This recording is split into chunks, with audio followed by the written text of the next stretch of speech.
Hi, good afternoon and welcome to our series of helpful videos. This week we're going to address a question that we had from a viewer. How do I caulk my bathtub and not have it be a mess? So the first thing you need to do is pick the right caulk.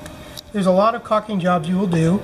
There is different kinds of silicones. There is acrylic siliconized caulk, which is paintable in a variety of different colors. There's pure silicone, which could be used in a bathtub. And there's also a more firm type caulk that is called quick seal, or a bathtub caulk that is designed for a little harder use. We have chosen this today to use in our example. The reason we like this, it does have a lot of mildewcides in it, which are real valuable if you're doing it in a bathtub. So the first thing we need to do, and one of the most important things, is to pick the right caulking gun. There are so many out there. You'll probably see one of the cheaper ones in any store, including this one, that is good for maybe one job. But anybody that does a lot of it wants a really good, smooth, applicating caulking gun. It will help you get a smoother job when you're trying to do that bathtub. The second thing you need to do is make sure that you make a proper cut to the tip.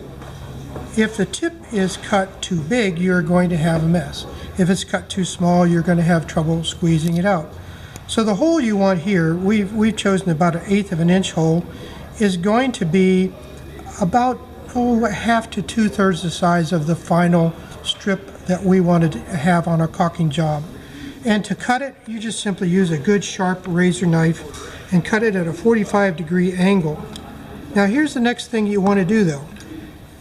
You don't want any roughness to this tip, so it's important to take a piece of medium grit sandpaper. Keep this at the 45-degree and just sand it smooth. By doing this, you'll have a real smooth finish to the tip on the caulk gun when you're applying it to the surface you're going to do. Now, for today's purposes, Wayne is going to help me by actually applying caulk to a little simulator we have here, 2 pieces of plexiglass. And he's going to use 2 different methods of applying the caulk. The first is the traditional method of pulling the caulk back to you.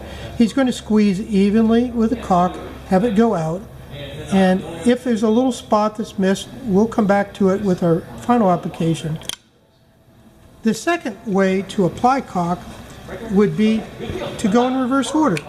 A lot of people who are not professionals like to go this way because if you have any extra caulk, it pushes it forward and that keeps you from having lumpiness to the finish. Either one of these methods can be used.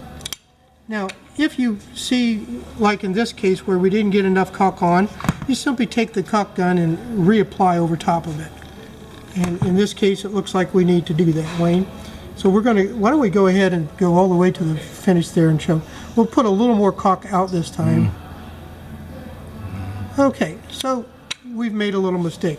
You notice that we put masking tape on both sides of this, so if we do make a little mistake, that masking tape is going to pick it up. So once you get to this point, there's 2 ways that you can finish this off. Using a finger that's been wetted will allow you to make a nice smooth finish. It's very important to put some water on your finger before you do that. Or there are caulking tools. This is a tool that is used for smoothing the caulk when you're done. We're going to also get this wet ahead of time, again, so we don't want the caulk to stick to it. And Wayne will go right along the other finish that he did, and this gives you a even look from the tool. And it looks like we really didn't have quite enough caulk on that right there. But there's 2 easy ways. You can see with this, it's smooth, it's finished, it looks like a professional. You can do it yourself. Thanks for watching.